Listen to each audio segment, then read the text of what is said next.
Hello everyone, कैसे हो students.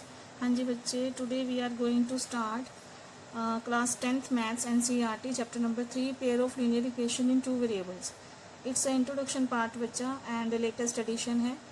हाँ जी बेटे, लीनियर इक्वेशंस क्या होती हैं। लीनियर इक्वेशंस हमने क्लास 9th में भी पढ़ा है कि linear equation with pair of linear equation in 2 variables. 2 variables means कि एक वेरिएबल x है और दूसरा वेरिएबल क्या होएगा y। ठीक है जी। x plus 3y equal to 6 linear equation हो सकती है। 2x plus 3y equal to 12 linear equation हो सकती है। साइन चेंज कर सकते हैं। 2x minus 3y equal to 12। ये सब सारी क्या है, ये सारी क्या है, लीनियर इक्वेशंस। ठीक है बेटे। और लीनियर इक्वेशन का जनरल फॉर्म क्या होता है, जनरल फॉर्मूला, क्योंकि ये पेयर ऑफ लीनियर इक्वेशन है, जैसे a1x b1y c1, क्योंकि ये 2 लीनियर इक्वेशन है पेयर ऑफ, और तो इसके एक a1 होएगा और एक a2 होएगा, क्योंकि 2 पेयर है ना, a2x b2y और c2 इक्वल टू 0 रखेंगे क्योंकि ये इक्वेशन है। लीनियर का मतलब क्या है, लीनियर मीन्स जिनकी हाईएस्ट पावर कितनी होएगी 1। तो 2 वेरिएबल्स इसमें यूज होंगे और उनकी हाईएस्ट पावर कितनी होएगी 1। It's a linear equation. ठीक है। अब जैसे मैं दोबारा लिखती हूँ लीनियर इक्वेशन, जैसे एक हो गया x, एक हो गया 3y, एक हो गया 6। 3x plus 3y equal to 6। Constant number हमेशा हम इक्वल टू के उधर रखेंगे, और जो वेरिएबल्स वाले हैं x और y हमेशा हम लेफ्ट साइड में रखेंगे। दूसरी लीनियर इक्वेशन हम ले लेते हैं 2x माइनस, एक साइन चेंज कर लेते हैं, इसका आ गया 12, ये आ गया। ठीक है जी। अब इसकी हाईएस्ट पावर कितनी शो हो रही है 1, इसकी भी 1, इसकी भी 1, इसकी भी 1, और ये क्या है, लीनियर इक्वेशन। ठीक है जी। मतलब जैसे हमें पता है कि लीनियर इक्वेशन हाईएस्ट पावर 1, इसके इसलिए इसकी और टाइप्स भी हैं। जैसे एक क्वाड्रेटिक इक्वेशन भी होती है, उसकी हाईएस्ट पावर 2 होएगी, है ना। बट हमारा चैप्टर लीनियर इक्वेशंस के ऊपर है, तो हम पहले इसको ही सॉल्व करेंगे। अब इनको सॉल्व करने के, लीनियर इक्वेशंस को सॉल्व करने के 3 मेथड्स हैं। ठीक है जी। methods to solve linear equation। कौन कौन सा method, first method graphically,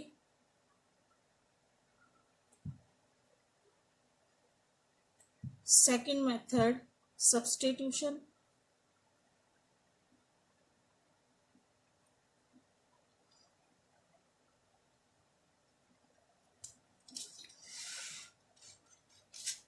and third method है हमारा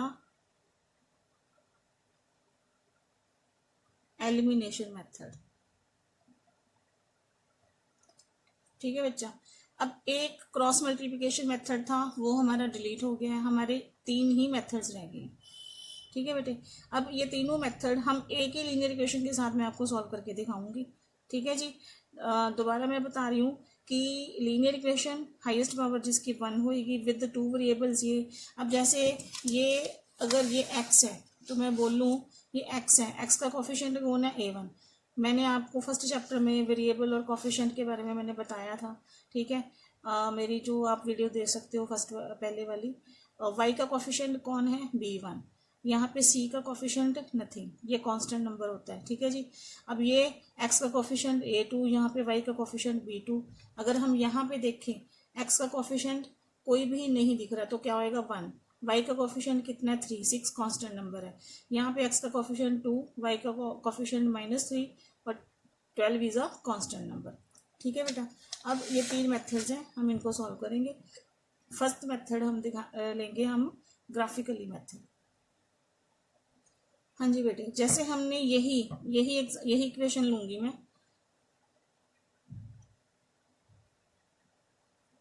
हमने मतलब ग्राफिकली मेथड यानी कि हमें इन दोनों इक्वेशंस के वैल्यूज चाहिए x और y की। ठीक है। क्योंकि हमने ग्राफ में दिखाना है तो हमें 2 वैल्यू सफिशिएंट है। हम इधर लेंगे x plus 3y equal to 6, इसकी वैल्यूज निकालते हैं पहले। अब जैसे यहाँ पे मैं अगर x की वैल्यू पुट करूँ तो मेरे क्या निकलेगा, y निकलेगा। लेट्स सपोज मैंने x की वैल्यू लगा दी 0, तो अब मेरा यहाँ पे 0 0 आ गई। 3y इक्वल टू 6 और y की वैल्यू कितनी आ गई, 6/3 2, तो y मेरा कितना आ गया 2। मैंने x कितना लिया था यहाँ पे, x इक्वल टू 0 लिया था, तो y मेरा कितना आ गया 2। ये मेरा फर्स्ट सोल्यूशन आ गया। ठीक है, अब सेकंड में कोई भी वैल्यू ले लेती हूँ। सेकंड में अब y, जैसे मैंने यहाँ पे x 0 लिया है, मैं y 0 ले सकती हूँ। Let y equal to 0। ठीक है जी, तो इसी इक्वेशन में अब y की वैल्यू में हम क्या लगा देंगे 0 इक्वल टू 6। तो ये 0 आ गया 6, तो यहाँ पे x की वैल्यू कितनी आ गई 6 आ गई। ठीक है बच्चे, अब ऐसे ही दूसरी इक्वेशन के लेंगे हम सोल्यूशन। दूसरी इक्वेशन है हमारी 2x minus 3y equal to 12। अब यहाँ पे सेम, अब यही वैल्यूज हम यहाँ पे लगा सकते हैं। मतलब जहाँ यहाँ पे x 0 है, जैसे मैंने यहाँ पे x 0 लिया, अब यहाँ पे भी हम x कितना ले सकते हैं 0 ले सकते हैं। ये आप कोई भी वैल्यू ले सकते हो। अगर हमने यहाँ पे x 0 ले लिया तो मेरा आ जाएगा, यहाँ पे 0 आ गई, माइनस 3y इक्वल टू 12, और y की वैल्यू आ गई माइनस 3 इक्वल टू 4, तो y मेरा आ गया यहाँ पे -4 आ गया। ठीक है जी, अगेन सेकंड वैल्यू, अब मैं y 0 ले लेती हूँ। यहाँ पे मैंने क्या लिया था x 0 लिया था। ठीक है, अब y 0 ले लेंगे तो इसी इक्वेशन में पुट करेंगे। 2x माइनस 3y हम 0 लगाएंगे, 12, 2x ये 0 आ गया equal to 12, 2x equal to 12, और x की वैल्यू कितनी आ गई 12 डिवाइडेड बाई 2, कटिंग होके आ गया 6, x की वैल्यू कितनी आ गई 6। ये 2 वैल्यूज आ गई हमारी। इस इक्वेशन की 2 वैल्यूज आ गई, इस इक्वेशन की 2 वैल्यूज आ गई। अब हम इनको किस में लगाएंगे ग्राफ में। हाँ जी बच्चे, ये हमारी फर्स्ट इक्वेशन थी, उसकी वैल्यूज आई x 0 y 2, नेक्स्ट टाइम फिर हमारा x 6 था और y कितना था 0। ये सेकंड इक्वेशन की है वैल्यूज। अब हमने इनको प्लॉट कर देना है। अब हमने ये देखना है कि इनमें से हमारा हाईएस्ट नंबर देखो कितना है 6 है। ठीक है, और नेगेटिव नंबर कितना है सिर्फ -4, जो क्या शो हो रहा है y का शो हो रहा है, y -4। अब यहाँ ये हमारा x एक्सिस है और ये हमारा y एक्सिस। यहाँ पे राइट साइड x एक्सिस पे पॉजिटिव नंबर्स आते हैं और नेगेटिव नंबर्स आते हैं लेफ्ट हैंड साइड पे, और इसी x एक्सिस के अबव यहाँ पे पॉजिटिव नंबर आएंगे y के, और इसी लाइन के बिलो नीचे आएंगे नेगेटिव नंबर्स। ठीक है, अब आप ग्राफ पे करना, ये मेरे पास अभी ग्राफ शीट नहीं है तो मैं इसके ऊपर ही कर रही हूँ। हाँ जी, तो सबसे पहले हमारा x कितना है 0 और y कितना है 2, और हमें पता है x नहीं है तो y 2 है तो x एक्सिस पे आएगा, तो यहाँ पे ही ये नंबर आ गया। x 0 है और y कितना है 2, तो y की वैल्यू आ रही है, तो यहाँ पे ये पॉइंट आ गया। x 0 है और y कितना है 2। ठीक है जी, सेकंड आ गया हमारा x 6 है और y 0 है। अब y 0 x 6 है तो यहाँ पे आ जाएगा ये नंबर। ठीक है जी, यहाँ पे आ गया x 6 है और y 0 है। अब हम इसकी क्या लगानी है, एक स्ट्रेट लाइन लगानी है। ठीक है जी, देखो बेटे, ठीक है, अब इसकी हमने एक स्ट्रेट लाइन लगा ली, और जिस इक्वेशन की ये लाइंस लगाई हैं तो उसके ऊपर यहाँ पे हमने वो इक्वेशन लिख देनी है। हाँ जी बच्चे, अब नेक्स्ट वैल्यूज हैं x 0 है y -4, x 0 तो y -4 यहाँ पे आएगा, x 0 y -4, एंड नेक्स्ट है x 6 y 0, x 6 y 0 दोनों पॉजिटिव हैं, x 6 y 0, तो यहीं पे इसका सेकंड पॉइंट बन जाएगा। अब हम इसकी भी एक क्या लगा लेंगे, लाइन लगा लेंगे। ठीक है बेटे, अब हमने इसकी एक लाइन लगा ली। ये रेड वाली सेकंड इक्वेशन की लाइन है, ब्लू वाली ये फर्स्ट की है। ठीक है, अब यहाँ ये दोनों यहाँ पे क्या करगी, इंटरसेक्ट करगी। ठीक है, अब ग्राफ के ऊपर ये क्या करेगी, इंटरसेक्ट करेगी। अब ये जैसे मैंने पीछे आपको टाइप्स बताई हैं, तो यहाँ पे अब ग्राफ के 3 सिचुएशंस हो सकती हैं। जैसे यहाँ पे इंटरसेक्ट करगी, है ना, कहीं पे ये पैरेलल जाती हैं ये 2 लाइंस, और कहीं पे एक लाइन पे ही सारे पॉइंट्स आ जाते हैं। तो इसकी अलग अलग टाइप्स होती हैं कि जब ग्राफ पे लाइंस इंटरसेक्ट करती हैं, जब पैरेलल जाती हैं, और जब एक ही लाइन पे चारों सोल्यूशन आ जाते हैं, तब अलग अलग सिचुएशंस होती हैं। तो वो अब हम नेक्स्ट करते हैं। हाँ जी बेटे, types of solution on graph. अब ग्राफ के ऊपर हम 3 सिचुएशंस मतलब हमें मिल सकती हैं, जो 2 पेयर, क्योंकि ये पेयर ऑफ लीनियर इक्वेशन चल रहे हैं ना, तो कभी लाइंस इंटरसेक्ट करेंगी, कभी लाइंस एक ही लाइन पे चारों मतलब सोल्यूशन आ जाएंगे, क्योंकि हमें ग्राफ पे ज़्यादा से ज़्यादा एक इक्वेशन के हमें 2 सोल्यूशन सफिशेंट होते हैं, इससे ज़्यादा तो हम नहीं निकालते। और कभी लाइंस हमारी क्या चली जाती हैं पैरेलल, ठीक है। अब यहीं से हमारे फॉर्मूले भी बनते हैं। अगर ग्राफ के ऊपर दो लाइंस इंटरसेक्ट कर रही हैं, जैसे यहाँ पे इंटरसेक्ट करेगी, ठीक है, एक ही पॉइंट पे इंटरसेक्ट कर रही हैं, तो इनको बोलते हैं हम इंटरसेक्टिंग लाइंस। ठीक है, इसको हम एग्जैक्टली वन सोल्यूशन भी बोलते हैं, यूनिक सोल्यूशन भी बोलते हैं, कंसिस्टेंट भी इसको हम कह सकते हैं। ठीक है जी। अब नेक्स्ट यहाँ पे हमारी क्या देख रहे हैं कि हमारी एक ही लाइन है और इसके ऊपर हमारे अगर चारों सोल्यूशन पॉइंट्स आ जाते हैं, तो ये एक ही लाइन, इसको बोलते हैं कोइंसिडेंट लाइन, या इनफिनाइटली मैनी सोल्यूशन भी हम इसको बोल सकते हैं। ये भी कंसिस्टेंट होता है। ठीक है जी। नेक्स्ट हमारा आ गया, नेक्स्ट ग्राफ में हमारी आ गई पैरेलल लाइंस। ये दो पैरेलल लाइंस जा रही हैं। ठीक है, इनको पैरेलल लाइंस नो सोल्यूशन, और जो नो सोल्यूशन है वही इनकंसिस्टेंट है। ये दो केस कंसिस्टेंट होते हैं और ये क्या होता है, इनकंसिस्टेंट। अब जैसे इनके आगे फॉर्मूला है कि अगर दो पेयर ऑफ लीनियर इक्वेशन अगर इनकंसिस्टेंट है तो वो क्या होंगे, अनइक्वल होंगे। जैसे A1/A2 not equal to B1/B2। मतलब अगर ये वाला मतलब इंटरसेक्टिंग एट अ पॉइंट हमने कहीं शो करना है तो ये मतलब एप्लीकेबल होना चाहिए। ठीक है, एज इट इज़ यहाँ पे इनफिनाइट सोल्यूशन या कोइंसिडेंट लाइंस में इसका फॉर्मूला यहाँ पे A1/A2 equal to B1/B2 equal to C1/C2। यहाँ पे तीनों वैल्यूज़ क्या आएंगी, सेम आएंगी। और यहाँ पे पैरेलल लाइंस में यहाँ पे B1/B2 not equal to C1/C2 ये होना चाहिए। जैसे देखो ये तीन सिचुएशंस है ना। अब जहाँ पे कंसिस्टेंट होएगा तो यहाँ पे पहले दो नॉट इक्वल होने चाहिए और पैरेलल में लास्ट वाले टू, यानी कि ये लास्ट वाले टू नॉट इक्वल होने चाहिए। लेकिन ये जो इन्फिनाइट मैनी सोल्यूशन है, तीनों वैल्यूज़ क्या आ जाती हैं, सेम आ जाती हैं। हाँ जी बच्चे, जैसे हमने ये इक्वेशंस ले ली हमारी, मैं इसको दोबारा लिखती हूँ, ये हमारा गलत हो गया थोड़ा सा। जैसे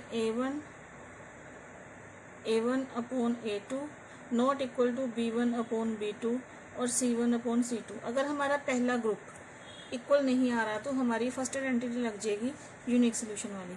अब इसको कैसे पता चलेगा, जैसे देखो हमने कोई इक्वेशन ली 3y = 6, यहाँ पे ले लिया मैंने x + 5y = 2, कुछ भी ले लिया। अब ये हमारा A1, A2, B1, B2, C1, C2 ये हमारा पहला ग्रुप है। अब हम इनके वेरिएबल्स बिना वेरिएबल्स ले हम लेते हैं 2/1 इक्वल टू फर्स्ट ग्रुप लेते हैं 3/5। अब इनकी क्रॉस मल्टीप्लाई करेंगे तो यहाँ पे आ गया 3, ये नॉट इक्वल टू आ गया। तो हमारा पहला ग्रुप लग गया, ये हमारा पहला ग्रुप लग गया A1/A2 not equal to B1/B2। तो ये कौन सा सोल्यूशन है, ये हमारा है यूनिक सोल्यूशन भी इसको बोल सकते हैं,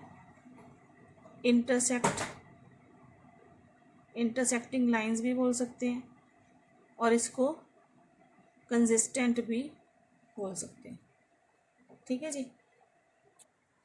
अब second group A1/A2 B1/B2 not equal to C1/C2। अब सेकंड ग्रुप ये है। ठीक है, अब ये क्या होता है, नो सोल्यूशन। अब जैसे वही सेम इक्वेशन ले लेती हूँ मैं, या चेंज कर देती हूँ 2x + 3y = 6। अब ये वाला ग्रुप सेकंड ग्रुप इक्वल नहीं आना चाहिए। जैसे यहाँ पे मैं 4y लिख देती हूँ, यहाँ पे 5। अब ये वाला ग्रुप, ये B1, B2, C1, C2। अब इनके लेंगे हम वेरिएबल्स। अब इनकी क्रॉस मल्टीप्लाई करी, 5 3 = 15, 6 4 = 24, ये नॉट इक्वल आ गया। ठीक है, तो ये सेकंड ग्रुप लग गया B1/B2 not equal to C1/C2। अब जब सेकंड ग्रुप लग जाता है तो क्या होता है, नो सोल्यूशन, इनकंसिस्टेंट,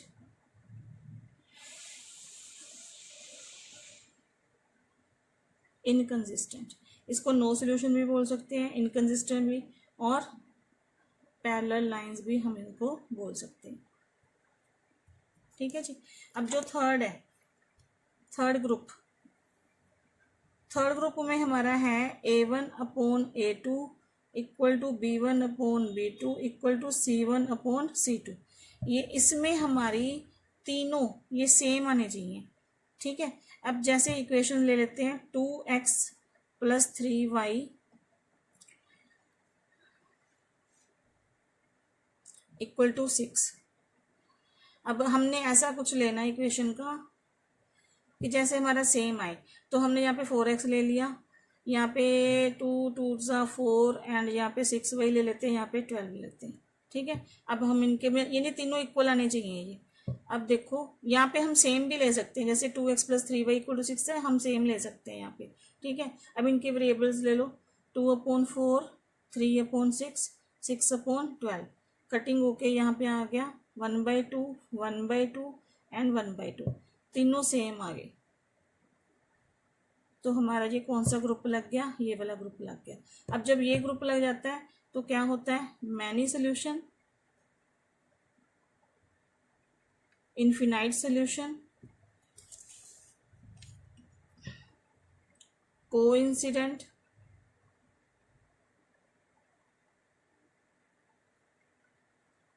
ठीक है जी, आप इनफिनाइट सोल्यूशन भी बोल सकते हैं। और ये भी क्या होते हैं? कंसिस्टेंट। ठीक है, सेम आ गया तो मैनी सोल्यूशन, कोइंसिडेंट या इनफिनाइट या कंसिस्टेंट। ठीक है, अगर सेकंड ग्रुप लगा तो सेकंड ग्रुप में no solution, inconsistent, parallel lines, और अगर फर्स्ट ग्रुप लगा तो यूनिक सोल्यूशन। ठीक है जी बच्चे, ये हमारे 3 सोल्यूशन है और ग्राफ पे भी मैंने आपके इनके बता दिए। अब हम मेथड करेंगे सब्सटीट्यूशन मेथड। ठीक है जी, अब सब्सटीट्यूशन मेथड में कोई भी इक्वेशंस ले लो। अब जो फर्स्ट मेथड है हमारा, second method sorry, substitution method. अब इसमें इक्वेशंस में कुछ भी ले लेती हूँ, जैसे मान लो मैंने ले लिया 2x + 4y = 2, 3x + 2y = 4, कुछ भी। ठीक है, हमने सबसे पहले इक्वेशंस को नंबर देने हैं। ये फर्स्ट इक्वेशन, ये हमारी क्या आ गई? Second equation. अब हम फर्स्ट इक्वेशन से स्टार्ट करेंगे फ्रॉम 1, 2x + 4y = 2। अब हमने क्या करना है कि यहाँ पे x और y है, इन दोनों में से एक को इधर रखेंगे, y को हम उधर ले जाएंगे। 2x = 2 - 4y। अब x की वैल्यू निकालेंगे, 2 - 4y, 2 इधर मल्टीप्लाई हो रहा है, इधर आके क्या होएगा? डिवाइड। ये हमारी थर्ड इक्वेशन आ गई। ये फर्स्ट थी, सेकंड थी, ये थर्ड। अब इस वैल्यू को हम किस इक्वेशन में लेंगे? सेकंड इक्वेशन में पुट करेंगे। Put the value of third in 2। अब सेकेंड इक्वेशन, 3x + 2y = 4। तो 3x की जगह हम लगा देंगे 2 - 4y = 2, ये 2y = 4। अब जो 3 है, 3 तो इन दोनों के साथ मल्टीप्लाई हो जाएगा, है ना। अब ये जो 2 है, 2 इसके साथ भी मल्टीप्लाई हो जाएगा और इसके साथ भी। ठीक है, 3 2 = 6 - 3 4 = 12y, 2 4 = 2 2 = 4y एंड 2 4 = 8। अब ये दोनों सेम है, तो ये आ गया हमारा 6 + -12 में से 4 गए तो हमारा आ गया 8, माइनस का साइन है क्योंकि 12 बड़ा है। अब -8y इधर रखेंगे, 6 आ गया इधर, -8y = आ गया 2। अब y आ गया 2/-8, y कितना आ गया? 1/4। तो y की वैल्यू आ गई हमारी 1/4। अब हमें क्या चाहिए? y की वैल्यू हमारी आ गई 1/4। ठीक है, अब हमें चाहिए x। तो हम इस y की वैल्यू को इक्वेशन नंबर थर्ड में पुट कर देंगे, क्योंकि यहाँ पे ऑलरेडी x हमारा आया हुआ है।